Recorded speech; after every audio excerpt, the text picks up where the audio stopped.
सहनाववतु सहनौ भुनक्तु सह वीर्यं करवावहै तेजस्विनावधीतमस्तु मा विद्विषावहै।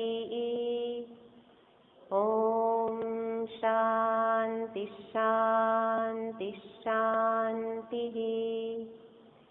शङ्करं शङ्कराचार्यं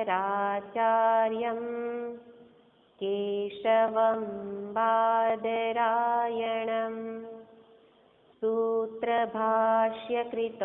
वन्दे भगवन्तौ पुनः पुनः। ईश्वरो गुरुरात्मेति मूर्तिभेदविभागिने व्योमवद्व्याप्तदेहाय दक्षिणामूर्तये नमः। ॐ सच्चिदानन्दरूपाय विश्वोत्पत्त्यादिहेतवे तापत्रयविनाशाय श्रीकृष्णाय वयं नुमः। प्रथम श्लोक।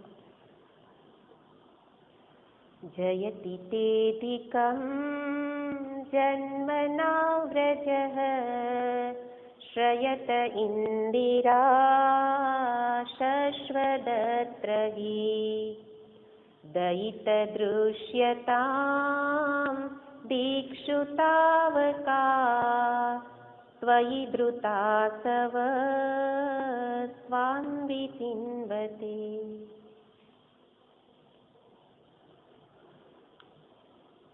गोपी गीत में भगवान कृष्ण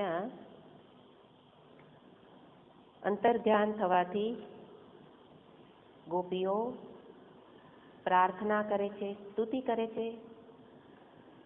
कोनी स्तुति करे छे? भगवान कृष्णनी। अने भगवाननु नाम ज एवुं छे के स्तुति करवी न पड़े पण सहज रीते थई जाय। कृष्ण कर्षति आकर्षति एटले जे बधाना मनने खेंचे। पण अहींया तो श्रीमद भागवत में तो घणी रीते भगवाननु खेचाण बतावेलुं छे के भगवाननु सौंदर्य एटलुं सुंदर छे, श्याम सुंदर के मारी आँखों एना तरफ खेंचाय, आँखने खेचाण करे। बंसी नाद करे, मारी श्रवणेन्द्रियनु खेचाण करे अने एवी सुंदर लीलाओ करे के मारा मनने खेंचे। तो समग्र व्यक्तित्वनु खेचाण एना आधारे मारा व्यक्तित्वनु खेचाण ए भगवान मां एना रूप सौंदर्य नाम मां एटलुं एनु महात्म्य छे के बधाना मनने खेंचे छे। एटला माटे भगवान लीला करे ए सर्व जीवोने माटे छे, मात्र गोपीओ माटे के व्रजवासीओ माटे नहीं, पण सर्व जीवोने आनंद प्रदान करवा माटे भगवान लीला करे। अने ए लीलामां सर्वोत्कृष्ट कोई लीला होय तो ए छे रासलीला। रासलीला ए उत्कृष्ट लीला कहेवामां आवे। એટલા માટે મહાપ્રભુજીનું એક નામ પણ બતાવવામાં આવે છે, રાસ લીલૈક તાત્પર્ય। કે રાસલીલામાં જે મગ્ન રહેતા હતા, કીર્તનમાં જ રહેતા હતા, તો એ રીતે રાસલીલા જ એ ભાગવતનું એ ફળ કહેવામાં આવે। ભાગવત શ્રવણનું ફળ રાસલીલાના શ્રવણથી છે। અને એ રાસલીલાને આપણે અત્યાર સુધી જોઈ કે સર્વ લીલામાં રાસલીલા એ હૃદય સમાન પણ કહેવામાં આવે। જેવી રીતે રાસ પંચાધ્યાયનું હૃદય ગોપી ગીત અને ગોપી ગીતનું હૃદય પણ આ રાસલીલા. તો કારણ કે એમાં વિરહનો પણ રસ છે, પેલો વિયોગ રસ છે, અને સૌંદર્ય રસ પણ છે, કરુણ રસ પણ છે.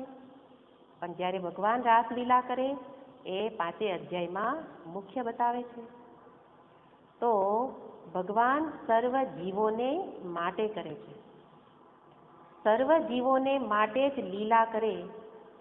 તો આપણે અત્યાર સુધી બધી લીલાઓને જોઈએ તો પૂતના વધથી શરૂ કરો. સૌથી પ્રથમ પૂતના વધ કર્યો. પૂતના વધ તો સામાન્ય જીવને તો માટે લીલા કરે જ છે, આનંદ આપે જ છે.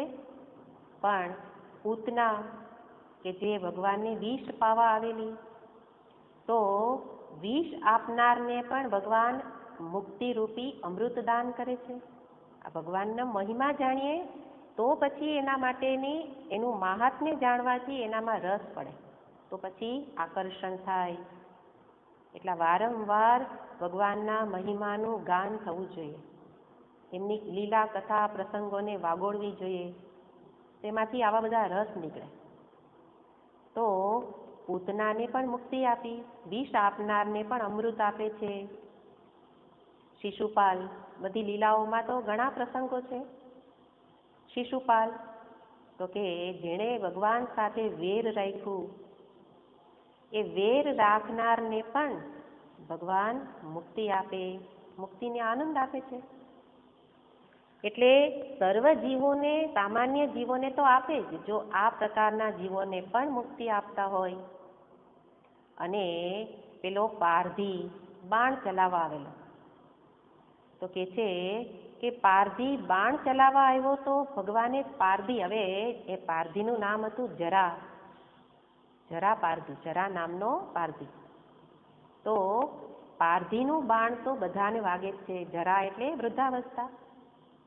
પણ એ વૃદ્ધાવસ્થામાં આપણે છિન્ન ભિન્ન થઈ જઈએ, પણ ભગવાન તો ભોગી નથી પણ યોગી છે. એટલા માટે એ જરા નામના પારધીનું બાણ પણ ભગવાન સહન કરી લે છે, સ્વીકારે છે સહર્ષ, અને એ પારધીને પણ મુક્તિ આપે છે. તો પારધીને મુક્તિ આપી ત્યારે એવો પ્રસંગ છે કે પારધી કહે છે કે ભગવાન આપ તો મને મુક્તિ આપો છો, પણ મારા આ પુત્ર પૌત્રાદિનું શું થશે? એમનું પાલન પોષણ કોણ કરશે? એટલા માટે એનું પાલન પોષણની જવાબદારી પણ આપે જ લેવી પડશે, કારણ કે મને તો આપ મુક્તિ આપો છો. તો ભગવાન કહે કે એ પણ હું કરીશ. અને એવું કહેવાય છે કે સાથે બીજી બધી કથાઓને પણ સાથે જોવી પડે, કે કહેવાય છે કે ભીલ હતા, જરા પારધી ભીલ હતા. તો ભીલના જે સંતાનો છે એને ભગવાને એવી સેવા આપી કે જેથી એમનું પાલન પોષણ થતું રહે. જગન્નાથજીમાં ભીલોની સેવાને મહત્વ આપવામાં આવે, ભીલો સેવક તરીકે છે જગન્નાથજીમાં. આ તો બધા મહાત્માઓનું દર્શન છે કે ત્યાં ભીલની સેવા સ્વીકારવામાં આવે છે, જેથી કરીને એમનું પણ પાલન થાય.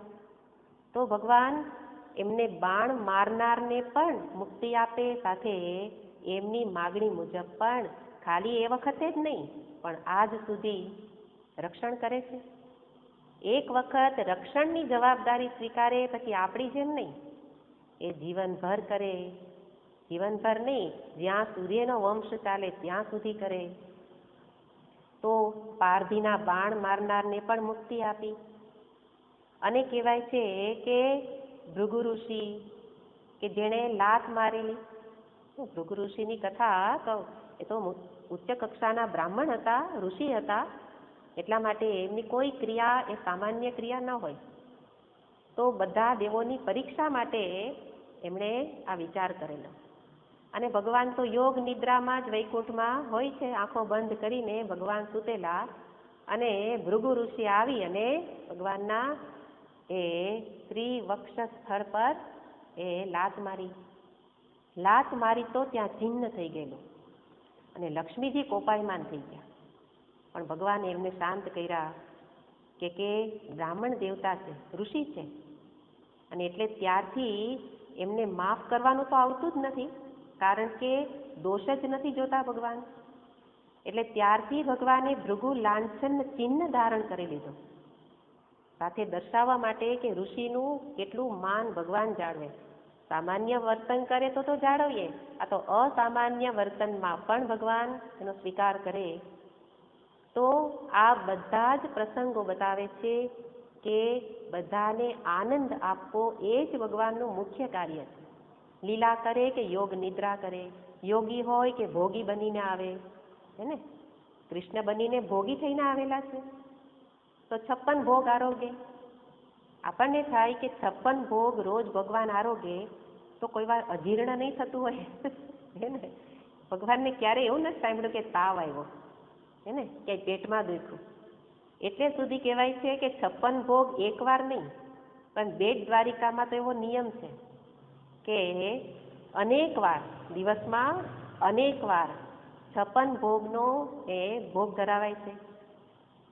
એટલે ત્યાં રાણીઓને એવી સેવા મળેલી, કારણ કે બધી રાણીને સેવા જોઈએ. તો થોડીક વાર થાય તો સત્યભામાજી લાવે, થોડીક વાર થાય રૂકમણીજી લાવે, રાધાજી લાવે, તો બધાનો ભોગ સ્વીકારે. તો ત્યાં બેટ દ્વારિકામાં અનેક વાર ભોગ ધરાવવાની પ્રથા છે. તો એ રીતે ભગવાન ભોગી છે છતાં પણ ભોગમાં ભટકી ગયેલા નથી, યોગી છે. ભોગ વચ્ચે પણ યોગી છે. યોગી એટલે તો બોલી શકે યુક્તાહાર વિહારસ્ય, આહાર ભલે ને આટલો કરે, પણ એ શેના માટે? ભક્તને આનંદ આપવા. બધું જ એમના બધી જ લીલા ચેષ્ટાઓ બધું જ બીજાને આનંદ પ્રદાન કરવા માટે જ છે.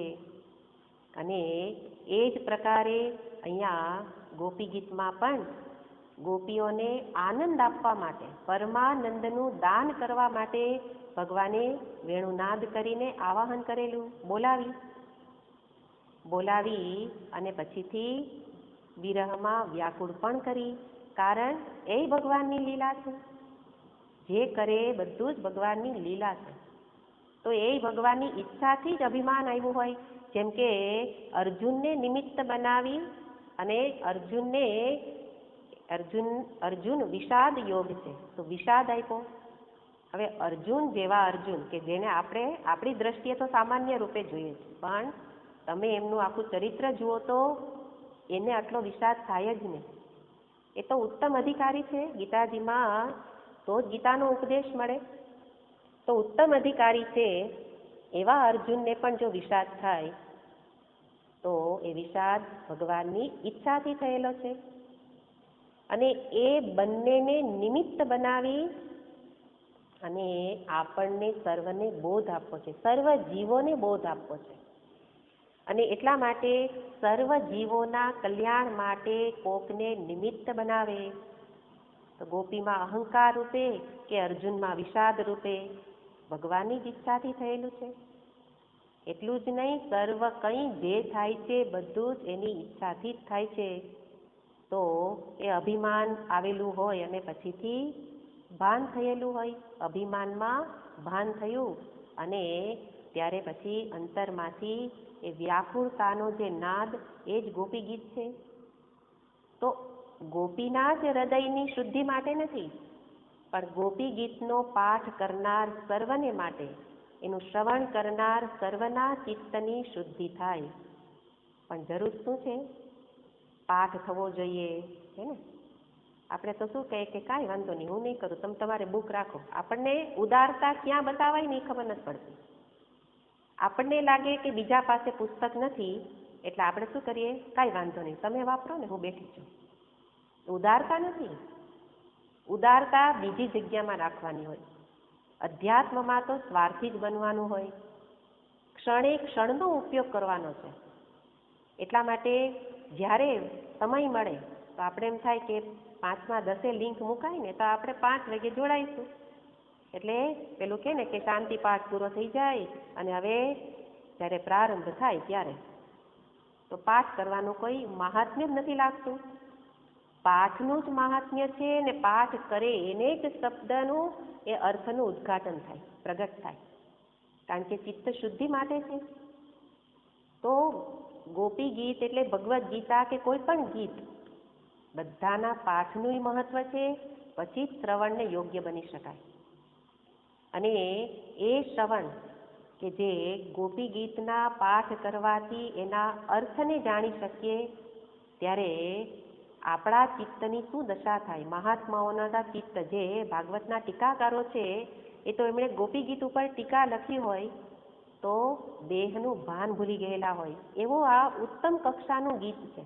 આ સામાન્ય વસ્તુ નથી. અને એટલા માટે આપણે વારંવાર એને મમડાવીએ છીએ અર્થને, નવા નવા અર્થ. અને કંઈ નહીં તો આપણે તો ભગવાન સાથે મનને જોડી રાખવા માટે ગોપી ગીત તો નિમિત્ત છે. ગોપી ગીતના શબ્દથી કાર્ય તો એક જ કરવાનું છે, મન ભગવાન સાથે જોડાઈ જાય. એવું જોડાય કે હું ભગવાનથી અલગ ન રહું. કારણ પરમાત્મા સ્વરૂપથી અપૌરુષેય છે, અશરીરી છે, અલૌકિક છે, અનિર્વચનીય છે. એવા પરમાત્માને માટે જાણવું હોય તો એવા બનવું પડે. અશરીરી હોય, શરીર નથી, અશરીરી એવા પરમાત્માને જાણવા માટે મારે પણ મારા શરીરથી ઉપર ઉઠવું પડે. દેહમાં બેસીને એના અર્થને, એના સ્વરૂપને જાણી ન શકાય. એની સાથે એકાકાર થવું પડે. એટલા માટે શબ્દનું માધ્યમ લઈ મનને તદાકાર કરવું પડે. તો ત્યારે જ જેની સાથે તદાકાર થઈએ એના ચિત્તને પામી શકીએ. જેમ ગોપી સાથે તદાકાર થાવ તો ગોપીમાં રહેલો વિરહ આપણે પણ અનુભવી શકીએ. અને એના માટે આ બધા ગીત, આ બધા શબ્દ પ્રયોગ છે. તો અહીંયા ગોપી પ્રાર્થના કરે છે, પ્રભુ હું આપના વિના અનાથ થઈ ગયેલ છું, આપ મને સનાથ બનાવો, પરમાનંદ પ્રદાન કરો, મને મારા દોષનો સ્વીકાર છે. એ રીતે પ્રથમ શ્લોકમાં વ્રજનો મહિમા બતાવે છે. વ્રજ એટલે એક દેશ, એક સ્થાન. દરેક શ્લોક કંઈક કંઈક વિશેષતા બતાવશે. આખા શ્લોકનો અર્થ તો જોયો, પણ વ્રજ પેલું પ્રથમ શ્લોક બતાવવા શું માગે છે. પ્રથમ શ્લોકમાં 2-4 શબ્દ પ્રયોગ વિશેષ મહત્વના છે. એક છે વૈકુંઠ, વ્રજની જય થાય છે, અધિકમ જયતી, તો વ્રજનો મહિમા બતાવવો છે. વૈકુંઠથી વ્રજ અધિક શ્રેષ્ઠ છે. અને એનું કારણ પણ વિસ્તારથી ગયા વખતે જોયું હતું. પણ સામાન્ય વૈકુંઠનો અર્થ પણ આપણે ધારણ કરવો પડે એમ છે કે ઉચ્ચ ઉપર ક્યાંક લોક એવું નથી. કુંઠ એટલે કપટ. જેની બુદ્ધિમાં કપટ, અશુદ્ધિ નથી, એવી બુદ્ધિ એ વૈકુંઠ. તો આપણી બુદ્ધિ જ વૈકુંઠ બની જાય. અને એમાં જ પરમાત્મા શેષ શૈયામાં યોગ નિદ્રા કરે. શાંતાકારમ ભુજગશયનમ પદ્મનાભમ સુરેશમ. આ સંપૂર્ણ શ્લોક વૈકુંઠમાં રહેલા ભગવાન માટે છે. તો ત્યાં તો ભગવાનની આવી મુદ્રા છે, આ પ્રકારે રહે છે. અને એવા ભગવાન તો ભક્તને ગમે નહીં. એટલા માટે ભક્તને ગમે એવા ભગવાન થયા. ભગવાન મને કેવા ગમે? મારા જેવા હોય એવા. એટલા માટે વ્રજમાં ભગવાન પધાર્યા. શા માટે? તો કે ગયા વખતે કહ્યું વ્રજની રજનો મહિમા છે. એટલા માટે ભગવાને એક દિવસ એની પરીક્ષા કરી કે આ બધા મારા ચરણ રજ માટે, આ વ્રજની રજ માટે બધા વ્યાકુળ હોય છે, ત્યાં રજમાં એવું તે શું છે? એટલા માટે ભગવાને નાના હતા ત્યારે, બાળક હતા, તો પગનો અંગૂઠો મુખમાં મૂક્યો. શા માટે? રજ ચાખવા માટે. અને શ્લોક બની ગયો, કરાર વિંદે નપદાર વિંદમ મુખાર વિંદે વિનિવેશયંતમ. તો એ ભગવાને તો ટેસ્ટ કરવા માટે, રજનો ટેસ્ટ કરવો હતો કે બધા કેમ રજનો મહિમા બતાવે છે. તો આવું સુંદર બાળ સ્વરૂપ આપણને સાંભળવું ગમે, જોવું ગમે. ત્યારે ભગવાન શેષ શૈયામાં સૂતા હોય, આંખોય બંધ હોય, નજર પણ નથી આપતા. આગળ બતાવશે નજરનોય મહિમા છે. મારી સામું જ ન જુએ એવા ભગવાન મને ક્યાંથી ગમે? એટલે ભગવાન બાળક બનીને આગળ કહ્યું ને, સર્વ જીવોને આનંદ આપવા માટે આ શુદ્ધ, આ સાત્વિક આનંદ છે. અને એ આનંદ પ્રાપ્ત થાય પછી આનંદ સ્વરૂપને જાણી શકાય. એટલા માટે આનંદ આપવા માટે આપણે વારંવાર ગોપીઓના અનેક પ્રસંગો જોયા હોય, ગોપીઓને આનંદ આપ્યો હોય, સખાઓને આનંદ આપ્યો હોય. સુંદર કથા છે, 2-4 કથાઓને આપણે જોઈએ તો આપણું મન એમાં તદાકાર થઈ જાય. એટલે ભગવાને કોઈક વખત પૂછેલું કોઈએ કે ભગવાન વૈકુંઠ છોડીને વ્રજમાં કેમ પધાર્યા? તો ભગવાન કે વૈકુંઠ છોડીને રામાવતારમાં રામ પણ બનેલો જ હતો, પણ ત્યારે મારે ગાયોની સેવા નહોતી થઈ. ત્યારે રાજાધિરાજ હતો, રાજપુત્ર હતો, એટલે લોકો મને ત્યાં સુધી પહોંચવા જ ન દે. લોકો મારી સેવા કરે પણ હું સેવા કરી શકતો નહીં. એટલે આ વખતે તો નક્કી હતું કે ગાયોની સેવા કરવા અવતાર લેવો છે. એટલા માટે ભગવાને વ્રજમાં અવતાર લીધો. તો એક વખત યશોદા મૈયા કહે છે કે કનૈયા, આ તું પગમાં જોડા પહેર્યા વિના આખો દિવસ દોડાદોડી કરે છે તો કાંટા કાંકરા વાગી જશે. આવા સુંદર નાના નાના ચરણ છે એમાં તરત જ વાગી જાય, એના કરતાં તું કંઈક પગમાં પહેરી લે. તો કનૈયો કહે છે કે મૈયા, હું તો ગોપાલ કૃષ્ણ છું, અને ગોપાલ કૃષ્ણ તો શું કરે? ગોપાળ એટલે ગાયની પાછળ દોડાદોડ કરે એ જ ગોપાળ. તો હું તો ગોપાલ કૃષ્ણ છું, એટલે મારે તો ગાયોની સેવામાં જવું હોય તો પછી ગાયોએ ક્યાં જોડા પહેરેલા છે? ગાયને ન વાગે? મને વાગે, ગાયને ન વાગે? ગાયને કાંટા ઝાખરા બધું વાગે.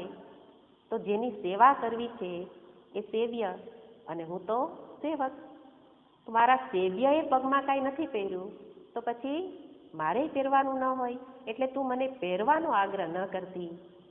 અને ભગવાને વ્રજમાં ક્યારેય પગમાં જોડા પહેરેલા નથી, પગરખા નથી પહેર્યા.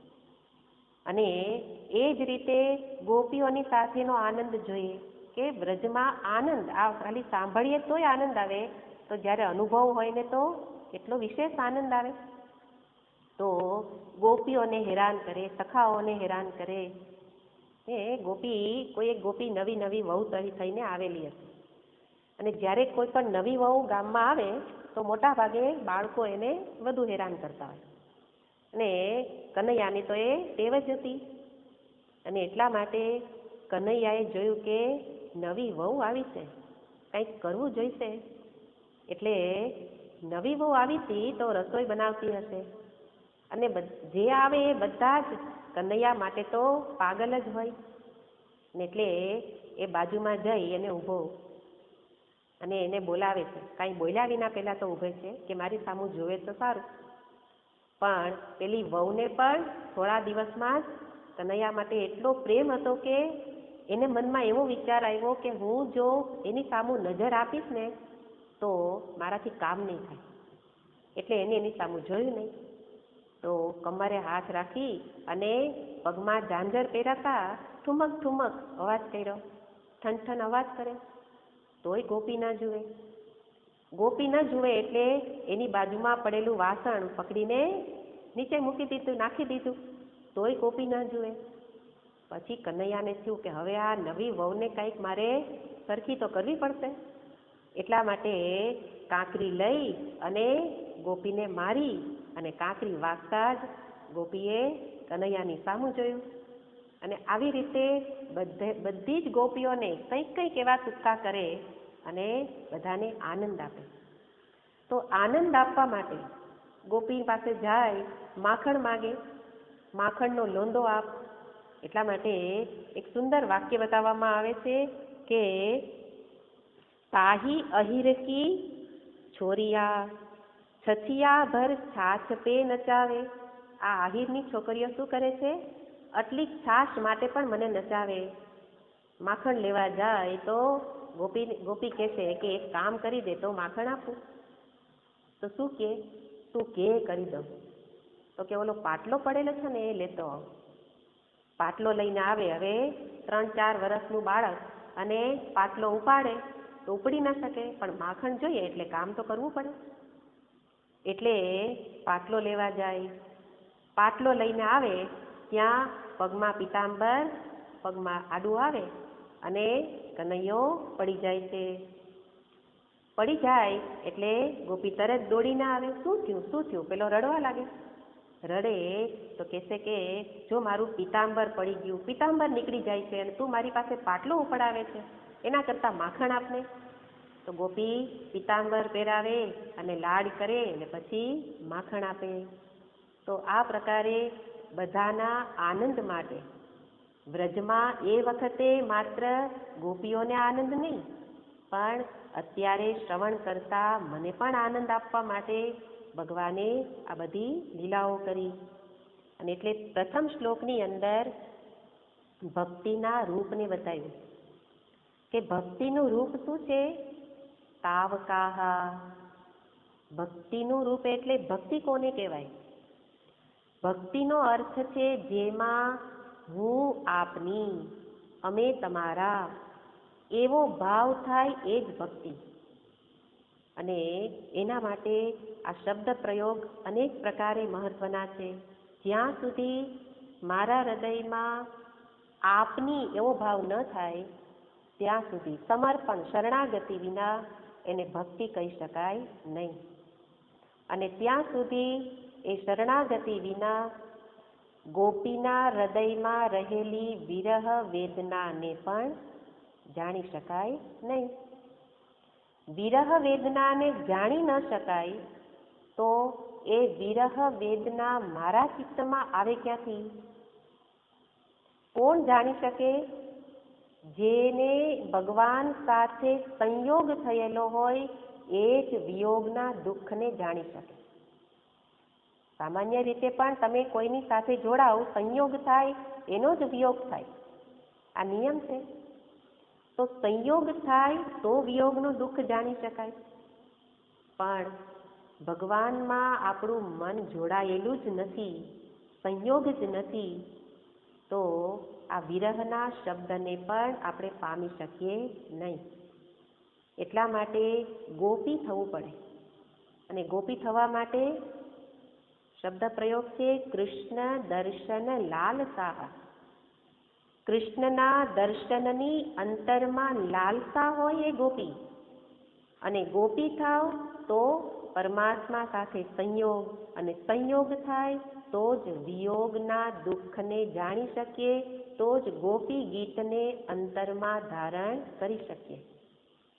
એટલા માટે આ પ્રકારે મારે ભક્ત થવું પડે. ગોપી થવું પડે એટલે ભક્ત.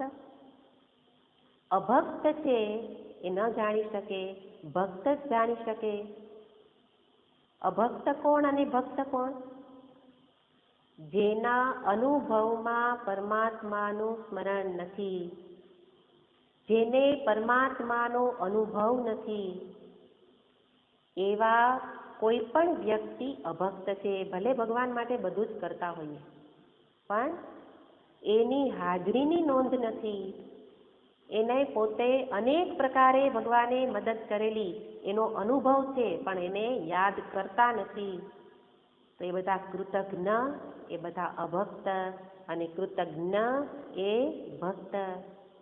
આટલું જ ફેર છે કે સતત બધાને એ અનુભવમાં આવે છે, એની હાજરી નોંધાય છે, પણ ભૂલી જવાય. બીજું બધું યાદ રાખે, ભગવાન ભૂલાઈ જાય.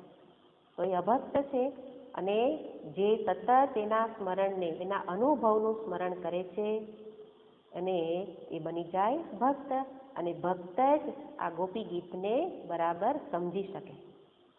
તો એ રીતે અહીંયા દર્શાવે છે કે આવા પ્રકારે વ્રજનો મહિમા, મુખ્ય રૂપે તો પ્રથમ શ્લોકમાં વ્રજનો મહિમા જ બતાવો છે.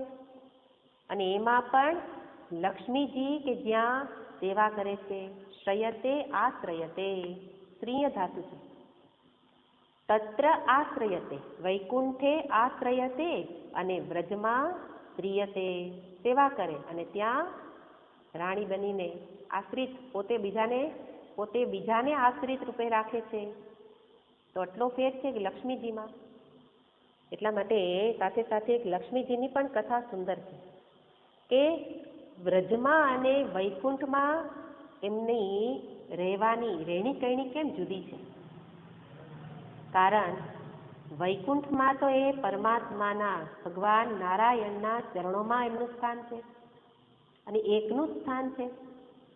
એટલા માટે લક્ષ્મીજીને એવું થયેલું કોઈ વાર કે અત્યારે તો હું વૈકુંઠમાં છું અને ભગવાનના ચરણની સેવામાં છું, પણ ભગવાન પછી દરેક વખતે પોતાનું ચલાવે અને મારે સતત એમની આજ્ઞાનું જ પાલન કરવાનું ને, ક્યારેય પણ મારું તો ચાલે જ નહીં, હે ને? બહેનો કહેતા હોય ને કે મારું તો ચાલે જ નહીં. તો લક્ષ્મીજીએ એવું જ કર્યું અને એમણે પોતાના પિતાજીને, આપણે તો બહેનો ગમે એટલી મોટી થાય પણ માતા પિતા તો પહેલાં જ આવે, અને વર્ષો ઘરના સાથે કાઢેલા હોય પતિ સાથે, પણ મનમાં તો પહેલાં જ હોય. હજી પણ એ વસ્તુ ખરેખર યોગ્ય નથી, પણ અહીંયા લક્ષ્મીજીએ પણ એવું જ કરેલું કે સમુદ્ર એમના પિતા છે, સમુદ્ર મંથનમાંથી પ્રગટ થયેલા છે. એટલે સમુદ્ર પોતાના પિતાને એ વિનંતી કરે છે કે તમે નારાયણને ઘર જમાઈ બનાવી લો, કારણ વૈકુંઠમાં રહીશ ને તો ક્યારેય મારું તો ચાલશે જ નહીં. અને પિતાને તો એની દીકરી કે એ જ બધું સાચું લાગે ને, એટલે પિતાજી કહે કે આવી જાઓ, વાંધો નહીં. અને એટલા માટે શેષ શૈયા તૈયાર છે અને નારાયણ તો એ તો ભોળા ભગવાન છે અને એટલા માટે તૈયાર થઈ ગયા કે કંઈ વાંધો નહીં, તમારા પિતાને ઘેરે જમાઈ તરીકે રહીએ. અને લક્ષ્મીજી એ સમુદ્રમાં વચ્ચે શેષ શૈયામાં, આપણે પણ જાણીએ છીએ ક્ષીર સાગરમાં ભગવાન યોગ નિદ્રામાં સમાધિસ્થ. કારણ હવે જમાઈ છીએ તો અહીંયા શું બોલવાનું, અને એટલા માટે આરામ સારો, એટલા માટે ભગવાન આરામમાં છે. અને લક્ષ્મીજી હંમેશા પતિને જમાઈ, ઘર જમાઈ તરીકે જ રાખ્યા અને એટલા માટે લક્ષ્મીજીનું વિશેષ ચાલે. એટલે જ્યાં નારાયણને બોલાવે ત્યાં પહેલાં કોણ જાય? લક્ષ્મીજી. અને એટલે સમુદ્રનું નામ પણ એના ઉપરથી છે, સમુદ્ર. જે મુદ્રા સહિત છે એને જ કહેવાય સમુદ્ર. મુદ્રા એટલે લક્ષ્મીજી, હે ને? લક્ષ્મી એટલે મુદ્રા રૂપે જ છે ને. તો મુદ્રા સહિત એટલે લક્ષ્મી સહિત હોય એ જ સમુદ્ર, રત્નાકર, જેની અંદર રત્નો ભરેલા લક્ષ્મીજી જ રહેલા છે. અને બીજો એમ તો અર્થ છે મુદ્રા સહિત એટલે જેનામાં શાંત અને વિક્ષેપ, શાંત વિક્ષેપ એવા બધા લહેરો ઉઠે છે, તો એ પણ મુદ્રા જ છે, જુદા જુદા પ્રકારની. તો એ રીતે સમુદ્રમાં ભગવાને શયન કર્યું. તો લક્ષ્મીજીનું તો તે વૈકુંઠમાં ચાલતું હતું, પણ ભગવાન કહે કે હવે મારે આ નારાયણ રૂપે તો મારું નહીં ચાલે. એટલા માટે કોઈ વાર રામ બને અને કોઈ વાર કૃષ્ણ રૂપે પધારે, જેથી કરીને હવે હું લક્ષ્મીજીને આજ્ઞા કરી શકું, સેવા એમની લઈ શકું. એટલે કહે છે કે વ્રજમાં તો લક્ષ્મી પણ સેવા કરે. તો પ્રથમ શ્લોકમાં અહીંયા વ્રજરૂપી દેશને બતાવ્યો. બીજા શ્લોકને બતાવતા કહે છે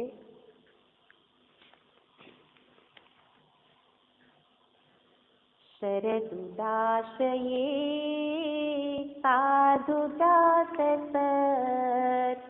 સરસી જોદર શ્રીમુષાદૃશા સુરતનાથ તે શુલ્કદાસિકા વરદ નિઘ્નતો નેહ કિં વદઃ. તો અહીંયા દર્શાવે છે પ્રથમ શ્લોકમાં ભગવાનના ધામનું વર્ણન છે અને ધામને માટે ત્યાં શબ્દ પ્રયોગ હતો દિક, દિક્ષુ તાવકાહા. પ્રથમ શ્લોકમાં દિક્ષુ, દિકની સપ્તમી દિક્ષુ. દિક્ષુ એટલે એમાં દિક એટલે કોઈક એક સ્થાન, દિશા. તો પ્રભુના ધામનું વર્ણન, વ્રજનું વર્ણન હતું. અને હવે બીજા શ્લોકમાં મુખ્ય શબ્દ છે દૃશા. દૃશા એટલે નેત્ર, નેત્ર વડે, તૃતીયા છે. એટલે અહીંયા ત્યાં દિકનું મહત્વ છે, અહીંયા દ્રિકનું મહત્વ છે. દ્રિક, દ્રિક એના ઉપરથી જ દ્રષ્ટિ શબ્દ છે અને અહીંયા દ્રિકનું કરી દીધું દ્રિષા. તો ભગવાનના નેત્રની સ્તુતિ છે. બીજા શ્લોકમાં દર્શાવતા કહે છે શરદ ઉદાશયે. શરદ ઉદાશયે, શરદ ઋતુ છે અને શરદુદાશયે સાધુજાત સત સરસિજોદર શ્રી મુષા દૃષા. સુરતનાથ, હે સુરતનાથ. અહીંયા બે સંબોધન છે, હે વરદ, હે સુરતનાથ. તે અશુલ્ક દાસિકા. પેલો અવગ્રહ છે એ નીકળી જાય તો ત્યાં થઈ જશે, એટલે કે છે અશુલ્ક દાસિકા, હે વરદ. નિઘ્નતઃ ન ઇહ કિમ વદઃ. અને વધ ન કહેવાય. અર્થ જોઈએ તો શરદુદાશયે, શરદ ઋતુના જળાશયને કહેવાય શરદ ઉદાશય. શરદકાલીન, શરદ ઋતુમાં જે જળ, સરોવરનું જળ, જળાશય એ કેવું છે? સાધુજાત, સુંદર છે. સાધુ સુંદર છે. સાધુજાત સત સરસિજોદર. એમાં સરસિજ એટલે કમળ, સુંદર મજાના કમળ ખીલેલા છે. અને એ કમળના ઉદર, સરસિજ ઉદર, એ કમળના ઉદરમાં કોણ રહેલું છે? શ્રી લક્ષ્મીજી. શ્રી મુષા એટલે લક્ષ્મીજીની સુષ્મા, સુગંધ. ત્યાં લક્ષ્મીજી અંદર ઉદરમાં રહેલા છે. શ્રી મુષા દૃષા, એ પ્રકારે ત્યાં દેખાય છે. તો હે સુરતનાથ, સુરત જેમનું સુંદર, જે આમ તો પ્રણયનાથ, સુરતનાથ એટલે પ્રણયનાથ. સુરતનો અર્થ પ્રેમ પણ કરી શકાય. પ્રણયનાથ, આપ તો અમારા પ્રણયનાથ છો અને અમે કોણ છીએ? તે એટલે તવ, આપની અશુલ્ક દાસિકા. અશુલ્ક, શુલ્ક એટલે જેમાં કંઈક મૂલ્ય ચૂકવવામાં આવે, કિંમત ચૂકવે, મૂલ્ય ચૂકવીએ. અને અશુલ્ક એટલે જે કંઈ કિંમત ચૂકવ્યા વિના, મફત, જેને આપણે કહીએ ને મફત, એવી અમે કેવી છીએ? દાસી. એટલે અમે દાસી સેવિકા છીએ પણ કાંઈ લેતી નથી, નિઃશુલ્ક સેવા કરીએ છીએ. તો નિઃશુલ્ક સેવા કરીએ છીએ એટલા માટે અહીંયા કહે છે એ અશુલ્ક દાસિકા. હે વરદ, હે વરદ એટલે વરદાન આપનાર. હે વરદ, હે વરદાન આપનાર. નિઘ્નતઃ, નિઘ્નતઃ એટલે હણાવું. અમે હણાઈ ગયેલા છીએ. શેનાથી હણાઈ ગયેલા? દૃષા, આપના નેત્રથી. આપના નેત્રથી અમે હણાઈ ગયેલા છીએ. તો સામે પ્રશ્ન કરે છે ન ઇહ કિમ વદઃ. દૃષા વદઃ ન. કોઈ નેત્રના બાણથી મારે તો એને મરાયા ન કહેવાય, મરાયા જ કહેવાય. કાંઈ શસ્ત્રથી મારે તો જ મરાય એવું તો છે નહીં. ભગવાન આપના એવા સુંદર નેત્રો છે કે એ નેત્રોથી જ અમારો વધ જાણે કે થઈ ગયો, અમારું હનન થઈ ગયું. એટલે કે આપે અમને હરી લીધી, એને આકર્ષી લીધી, હરી લીધી. તો આપે અમારું હરણ કરી લીધું, ચિત્તનું હરણ કરી લીધું. તો એવા આપના નેત્ર. તો એને અહીંયા દર્શાવે છે કે તો નેત્રની સ્તુતિ છે. અને જ્યારે જેમાં ભગવાન માટે જ્યારે પ્રેમ હોય ત્યારે એના માટે નેત્ર એ મુખ્ય વસ્તુ બતાવવામાં આવે. કારણ કે નેત્રથી જ અડધું કામ તો થઈ જતું હોય. નેત્ર જ અનેક ભાવ બતાવે અને બોલ્યા વિના પણ નેત્રથી જ કામ થઈ જતું હોય. એટલા માટે બધાના વ્યક્તિત્વમાં નેત્રનું એ નેત્ર મુખ્ય અંગ છે. તો અહીંયા કહે છે કે ભગવાનના નેત્ર કેવા છે? તો કે આકર્ષણ કરે એવા. એટલે બધા કોકને જુદી જુદી રીતે આકર્ષિત કરે. કોઈ વિદ્યાથી, કોઈ પોતાની કલાથી, કોઈ ધનથી, એને બધાને પ્રભાવમાં રાખે. તો આપણે બીજાના પ્રભાવમાં આવી જઈએ. શા માટે? કોઈ ઊંચા પદ ઉપર હોય, કોઈ ઇંગ્લિશ બોલતા હોય, હે ને? ઇંગ્લિશ બોલે તો શું કરીએ? આપણી સંસ્કૃત ભાષામાં આપણે બોલી શકતા હોઈએ, પણ ઇંગ્લિશ બોલીએ તો આપણે આકર્ષાઈ જાય. ગમે એવા વિદ્વાન હોય પણ સામે બે વાક્ય ઇંગ્લિશ બોલે, એટલા માટે તો આટલી ઉચ્ચતમ અધ્યાત્મ વિદ્યા આપણી પાસે છે, પણ હજી આપણે એવા જ હજી પરાધીન છીએ, બીજાને જ અનુસરીએ. ઇંગ્લિશ બોલે તો પ્રભાવમાં, એટલે આપણી ભાષાનું મહત્વ જ જતું રહે, એટલે માતૃભાષા ભૂલાઈ જાય. પણ ઇંગ્લિશ બોલતા આવડે તો શું કહીએ આપણે? મારું બાળક તો ઇંગ્લિશ બોલે. માતૃભાષા આવડવી જોઈએ. માતૃભાષા છે, માની ભાષા છે.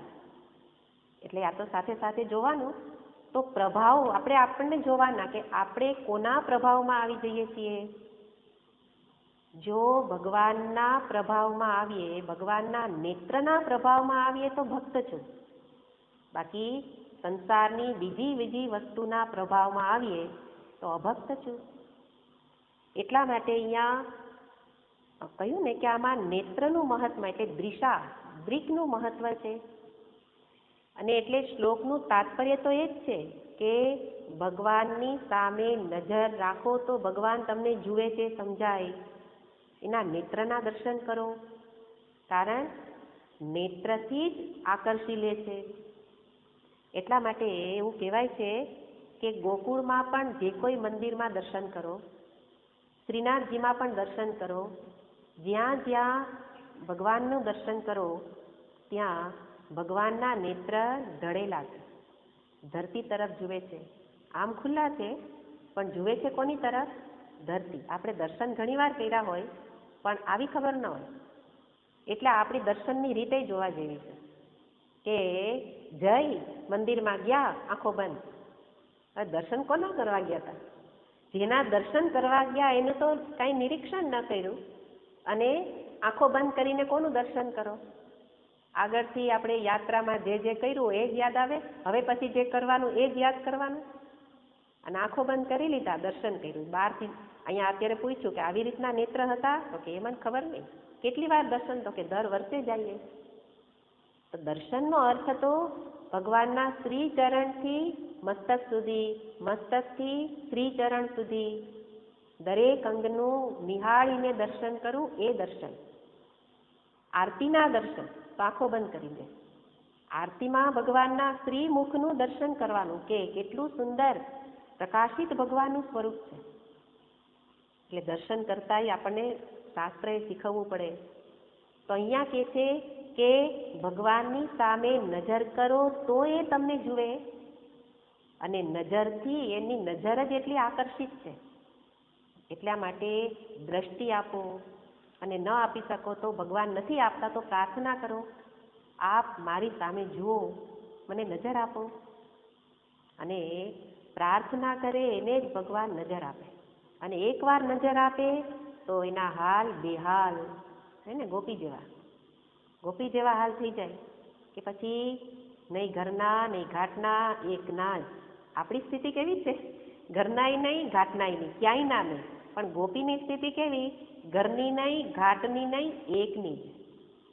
આ દ્રષ્ટિની વાત છે. ભગવાનમાં એક વખત નજર અને એને આકર્ષણ કર્યું તો પછી એમના નેત્રથી જ એ જાણે કે હણાઈ ગઈ. ચિત્ત હણાઈ ગયું એટલે હવે એના કાબુમાં નથી, વશમાં નથી. તો અહીંયા દ્રિષા શબ્દ પ્રયોગ એ બધા જ શબ્દ સાથે છે.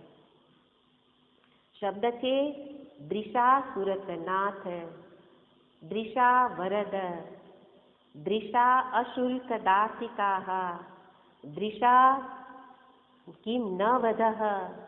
કારણ કે મુખ્ય શબ્દ છે ભગવાનના નેત્ર વડે શું શું થાય છે એ જોવાનું છે. ભગવાનના નેત્ર શું શું કરે? તો કે છે ભગવાનના નેત્ર સુરતનાથ, એ પ્રેમ. સુરતનાથ એટલે પ્રણય, પ્રેમ જગાવે. ભગવાનના નેત્ર વડે વરદ, એ વરદાન આપે, નેત્રથી વરદાન આપે. આપણે આગળ જોયું હતું કે ગોપીઓ રાસલીલામાં ભગવાને આવાહન કર્યું ને આવી ત્યારે વચ્ચે કાત્યાયની માનું વ્રત કરીને આવેલી, પૂજા કરીને આવેલી, અને ત્યાં આ જ નેત્રથી ભગવાને વરદાન આપેલું તો વરદ છે. તો જ્યાં જ્યાં વરદાન આપનારા છે એ ભગવાન સ્વયં એ રૂપે જ છે. વરદ નેત્ર વડે વરદાન આપી શકો, નેત્ર વડે જ નિઘ્નતઃ મારું હનન કરો છો, અમારું હનન કરો છો. તો એ રીતે દૃશા શબ્દ પ્રયોગ દ્વારા બતાવે છે કે ભગવાનના નેત્રમાં કેટલું બધું સામર્થ્ય છે. અને નેત્ર એટલે કે ભગવાનની નજર, અને મારા ઉપર એની નજર ક્યારે પડે? જ્યારે એની સામે હું જોઉં, હે ને? જ્યારે સામે જોઉં તો જ, ઘણા બેઠા હોય પણ મને ખબર ન હોય, પણ એની સામું જોઉં ત્યારે મને ખબર પડે કે આ બેઠા છે. એમ ભગવાન મારી સામે ક્યારે જુએ? હું એની સામે જોઉં. એ તો બધા સામું જુએ છે. આગળ કહ્યું તું બધા જીવોને પોકારે છે, ખાલી ગોપીને નહીં. આવાહન તો બધાને કરે છે, બંસીનાદ તો સતત વાગ્યા જ કરે છે. પણ એની સામે જુએ, એની સામે ભગવાન જુએ છે એનો અનુભવ થાય. અને એની સામે જોવા માટે અહીંયા ખરેખર પ્રાર્થના. ભગવાન તો જુએ જ છે, પણ ઢાળેલી નજરે શું કામ જોવું પડે છે? કારણ કે કોઈ ભક્તને મારા માટે ફુરસદ નથી. પણ એમાંથી જેને ફુરસદ છે એની સામે એકવાર જુએ અને બધું જ કામ કરી દે. તો સામે જોવું એનો અર્થ છે સંબંધ બાંધવો, ભગવાનની સાથે સંબંધ બાંધવો. કેવો સંબંધ? અનન્ય, એક જ માત્ર એવો મારાપણાનો સંબંધ.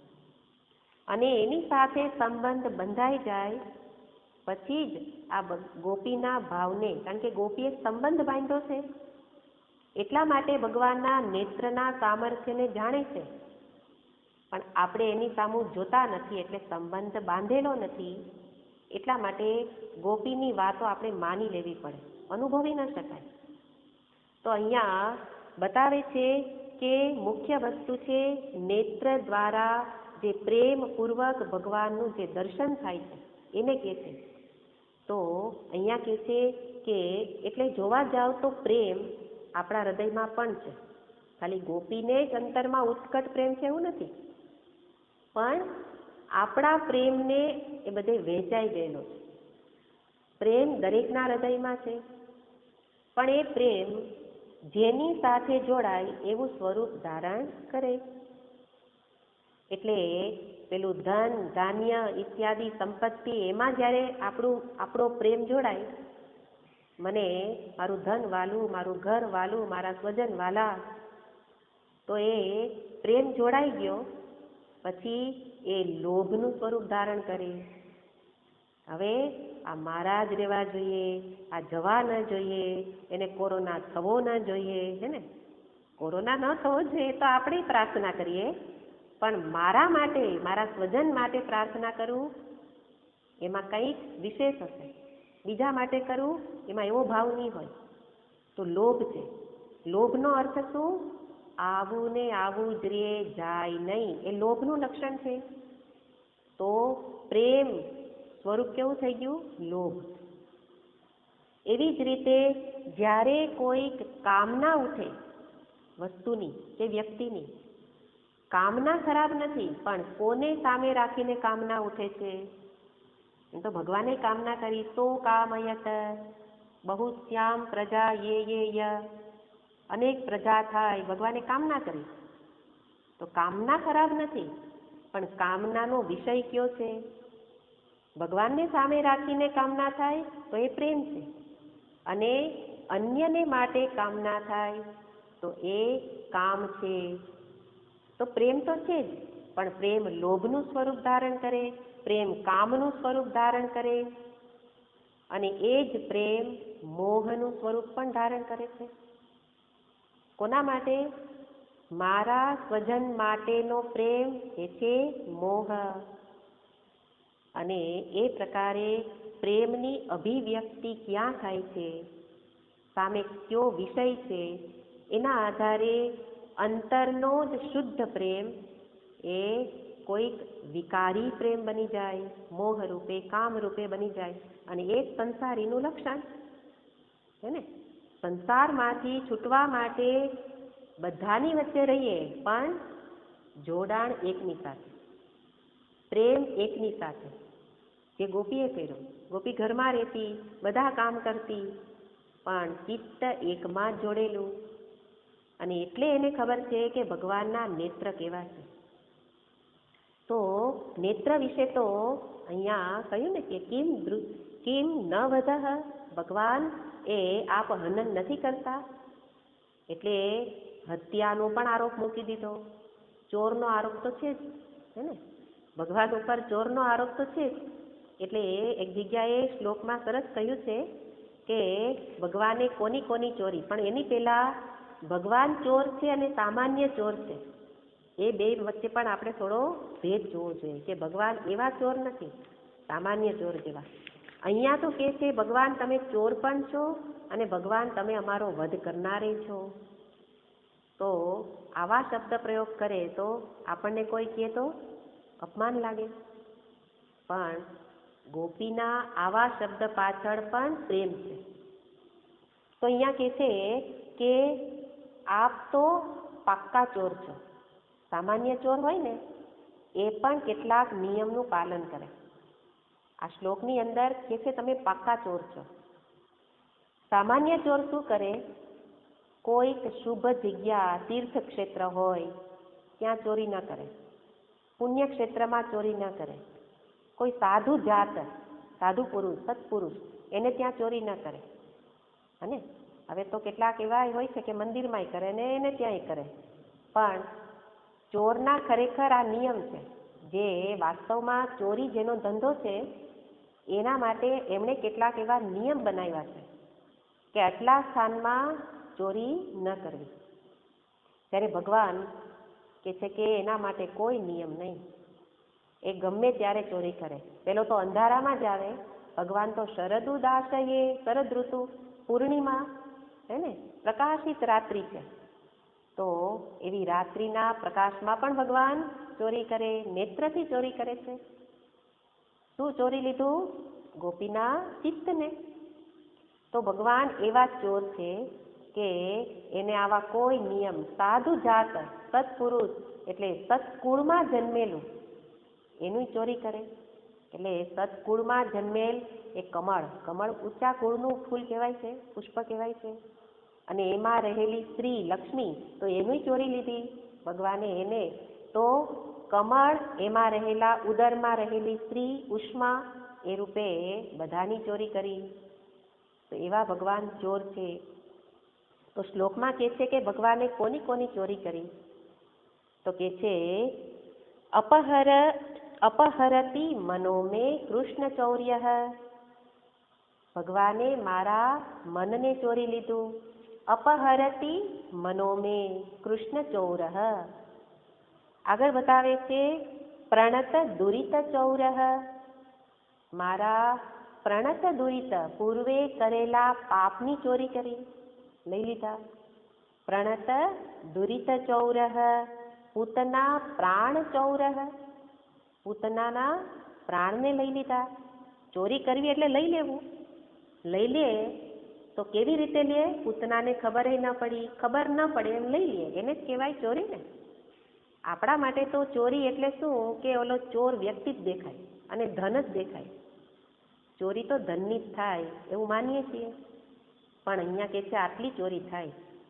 ભગવાન ચોર છે પણ આવું ચોરે છે, પૂતનાના પ્રાણને. પૂતના પ્રાણ ચૌર્ય, વલય વસન ચૌર્ય, ગોપીઓના વલય એટલે આભૂષણ અને વસન વસ્ત્રનું પણ હરણ કર્યું, ચોરી લીધા, ચીરહરણ. વલય વસન ચૌર્ય નયન હૃદય ચૌર્ય, અમારા નયનને ચોરી લીધા, અમારું હૃદય ચોરી લીધું. નયન હૃદય ચૌર્ય પશ્યતામ સજ્જનાનામ ચૌર્ય. આટલી ચોરી કરો છો તમે. જે આપની સામે જુએ એની દ્રષ્ટિને ચોરી લ્યો છો. એટલે ચોરી કરીને શું કરે છે? પોતાના બનાવી લે. ચોરી કરવીનો અર્થ શું? એની પાસેથી છાના છપના લઈ અને પોતાનું કરી લેવું, હે ને. આપણા ઘરમાંથી રૂપિયા લઈ અને ચોર શું કરે? પોતાના કરી લે. એવી જ રીતે ભગવાન એ મારા હૃદયને ચોરી લે, પોતાનું કરી લે. અને કરીને પછી શું આપે? તો કે ભગવાનના બે નેત્રમાં, એક નેત્રમાં જ્ઞાન છે, બીજા નેત્રમાં વૈરાગ્ય છે. એટલે જેની નજર ભગવાન સાથે જોડાય, જેને ભગવાન ચોરી લે, નેત્ર ચોરી લે, એને પછી કંઈક આપે છે. શું આપે છે? જ્ઞાન દ્રષ્ટિ. એટલા માટે આ શ્લોક છે નેત્ર પ્રધાન શ્લોક છે, કે આ ચોર એવા છે કે ચોરી તો કરે પણ સામે કંઈક આપે. એ પણ છાના છપના ચોરી કરે ને છાના મુના જ આપે, ખબર ન પડે એમ. તો મારા ચિત્તને ચોરી ને ચિત્તમાં જ્ઞાન દીપ પ્રજ્વલિત કરી દે, સમજણ આપે અને વૈરાગ્ય પ્રદાન કરે. એટલા માટે પ્રાર્થના આપણાથી ન થતી હોય તો પ્રાર્થના કરવાની કે મને આપ નજર આપો, નેત્રદાન કરો, મારી સામું જુઓ. અને ત્યારે એક વખત મારી સામું જુએ તો બધું કામ પૂરું. જીવન આ સમર્પણ છે, સામું જોવે એટલે સમર્પણ. પછી આપણે એમના બની જઈએ તો બધી જવાબદારી જેમ પારધીના પુત્રોની હજી પણ સંભાળે છે ને, એવી રીતે એક વખત જ સંબંધ એવો જોડવું કે પછી ન તૂટે, એવો સંબંધ જોડાઈ જાય તો ભગવાન નેત્રથી બધું જ કામ કરે છે. એટલા માટે અહીંયા કહ્યું કે આપ આ રીતે નેત્રથી સર્વ કંઈ કરનારા છો, માટે નેત્રથી જ આપ અમને મારતા હો તો એ શું અમારો વધ નથી કરેલો? એટલે કે આપે અમારો વધ જ કરેલો છે. એટલા માટે તો શ્રુતિ પણ ભગવાનને ચોર કહે. કેવા ચોર કહે? તો રુદ્રમ બોલતા હો, રુદ્રમ ઘણા બોલતા હશે, પણ એમાં શબ્દ પ્રયોગ છે તસ્કરાણામ પતયે નમઃ. ભગવાનનું એક નામ છે તસ્કરોના પતિ. તસ્કર એટલે ચોરી, ચોર, અને ચોરોના પતિ ભગવાન, એને પાછું નમસ્કાર. રુદ્રમમાં ભગવાનને નમસ્કાર કરવામાં આવે એના એક એક નામ શબ્દ પ્રયોગથી. તો તસ્કરાણામ પતયે નમો નમઃ. એવા આપને નમસ્કાર કે જે ચોરોના પણ કરતા જ છો. તો એનું કારણ છે કે બીજો ચોર એ ન કરવાની મારી ઉપયોગી વસ્તુને લઈ જાય, ત્યારે ભગવાન મારા માટે જે નકામી છે એ વસ્તુને લઈ જાય. આટલો બેયમાં ફેર છે. એટલે પેલાને આપણે નમસ્કાર ન કરીએ અને ચોરોના પતિ હોય છતાં પણ નમસ્કાર કરીએ. અને એટલા માટે કહે છે કે તો હવે આપ ચોર જ છો તો પ્રાર્થના છે કે ષટપદી સ્તોત્ર છે, એમાં આવી બધી પ્રાર્થનાઓ છે. તો ત્યાં એ પ્રાર્થનામાં કહે છે તરંગાયિતાપમે. ત્યાં લાંબો એક સુંદર શ્લોક છે કે તરંગ, જ્યાં તરંગ છે સમુદ્રમાં રહેલું તરંગ, એ કેટલું નાનું છે? તો જ્યારે સમુદ્રમાં રહેલું તરંગ એ નાનું છે, એવી જ રીતે મારા અંતરરૂપી જે સમુદ્ર છે એમાં રહેલું દોષરૂપી તરંગ એ નાનું હોય ત્યારે જ હે પ્રભુ આપ એમને લઈ લો, એનો નાશ કરો, દૂર કરો. કારણ જો એ તરંગ બીજા તરંગોના સંગમાં આવશે તો એ ધીમે ધીમે વિશાળ સમુદ્રનું રૂપ ધારણ કરી લેશે. ને સમુદ્ર એટલે શું છે? તરંગોનો સમૂહ. તો બીજા તરંગોની સાથે મોટું એક તરંગ સાથે બીજું ભળે, સાથે ત્રીજું ભળે તો કેવડું મોટું તરંગ બને, અને એ સમુદ્રનું રૂપ ધારણ કરી શકે એવું સામર્થ્ય એક નાના તરંગમાં છે. એવી જ રીતે અંતરમાં એક નાનો દોષ એ તરંગ જેવું કામ કરે. એ તરંગને બીજું તરંગનો સંગ લાગે, એમાં એ કોનો સંગ કરે છે એના અધીન એનું રૂપ બદલશે. એ કોઈ ભક્તરૂપી તરંગનું સંગ કરે છે તો એવું બનશે, અને દુરાચારીનો સંગ કરશે તો એ તરંગ એવું બનશે. એટલા માટે આ દોષનો સમુદ્ર બને એની પહેલા જ એ દોષને દૂર કરો, એવી ત્યાં પ્રાર્થના છે. અને એવી જ રીતે અહીંયા પણ પ્રાર્થના છે, આપના નેત્રથી મારામાં ચિત્તમાં રહેલા દોષોનું હરણ કરો, નિઘ્નતઃ હરણ કરો. આપના નેત્રમાં એટલું સામર્થ્ય છે. એ રીતે અહીંયા આ ઉત્કટ પ્રેમની અભિવ્યક્તિ આ શ્લોકમાં બતાવે છે કે ભગવાન માટે ઉત્કટ પ્રેમ હોય ત્યારે એટલો વિશ્વાસ છે કે ભગવાન એક નેત્ર નજર દ્રષ્ટિ વડે પણ બધું જ કરી શકે. વિશ્વાસ પ્રેમને કારણે છે. એટલા માટે પ્રેમ અને ભક્તિમાં થોડો ફેર છે. આમ તો આપણે નારદ ભક્તિ સૂત્રમાં તો પરમ પ્રેમને જ ભક્તિ કહેલી, પણ હજી ભક્તિ કરતા પણ પ્રેમ ઉત્કૃષ્ટ છે, શ્રેષ્ઠ છે. કારણ કે ભક્તિમાં ભક્ત ભગવાનને પરાધીન છે, એને અધીન છે, આશ્રિત છે, એનો સેવક છે.